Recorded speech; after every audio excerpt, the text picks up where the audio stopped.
Hablemos de Buster Keaton, uno de los artistas más grandes en la historia del cine. Toda una leyenda, ¿no?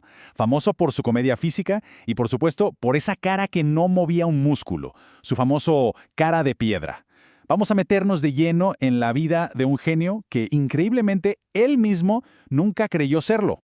Es que él mismo lo decía. Ningún hombre puede ser un genio con zapatos de payaso y un sombrero plano. O sea, Keaton se veía a sí mismo como un comediante. Y punto. Alguien que hacía reír. Una forma de pensar que, bueno, choca de frente con el legado monumental que nos dejó. Pero la cosa es que sí lo era. Y ese es el centro de todo esto, porque más allá de lo que él pensara de sí mismo, su genialidad es sencillamente indiscutible. Bien, vamos a sumergirnos en este misterio, porque detrás de esa expresión súper seria se escondía una de las mentes más brillantes y revolucionarias del cine, una mente que estaba a punto de cambiar las reglas de la comedia para siempre. A ver, dimensionemos esto un poco.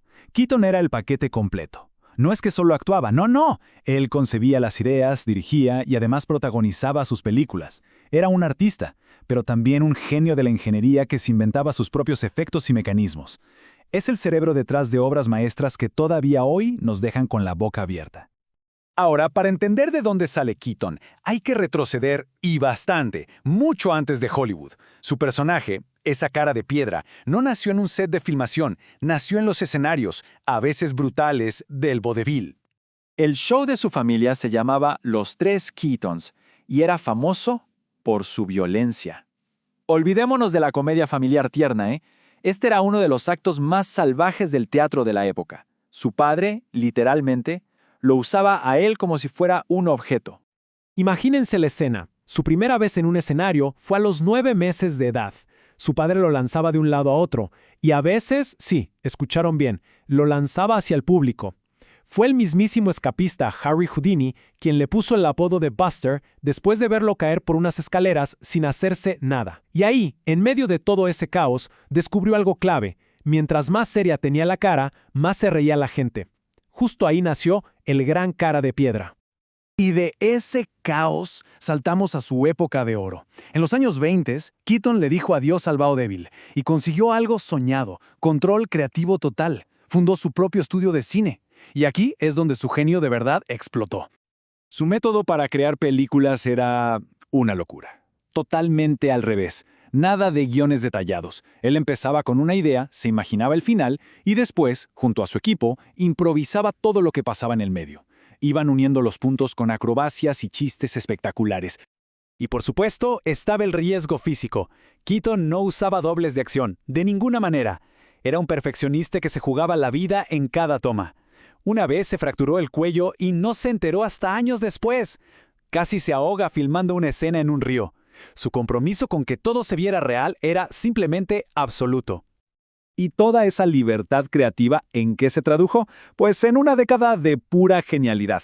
Películas como el moderno Sherlock Holmes o El General, que no son solo comedias brillantes, son hazañas de ingeniería cinematográfica que siguen siendo estudiadas e inspirando a directores hoy en día. Pero, como en toda gran historia, viene el giro dramático. Su productor lo convenció de tomar una decisión que el propio Keaton después llamaría el peor error de mi vida: renunciar a su estudio independiente y firmar un contrato con el gigante de la industria, la Metro-Goldwyn-Mayer, la MGM. Y este cuadro lo resume todo. El contraste es brutal. Pasó de tener libertad creativa total a un sistema de fábrica súper rígido. De ser el dueño de su propio estudio a ser, en palabras de ellos, un intérprete cómico. De improvisar y crear en el momento a tener que seguir guiones que otros escribían. En resumen, dejó de ser un artista para convertirse en un empleado más. El resultado fue devastador. Sin ese control creativo que era como su oxígeno, y además con muchos problemas personales, Keaton se hundió en el alcoholismo. Su carrera se fue en picada hasta que la MGM le rescindió el contrato. De repente, el gran innovador del cine había sido relegado al olvido. Pero aquí es donde la historia se niega a terminar en tragedia.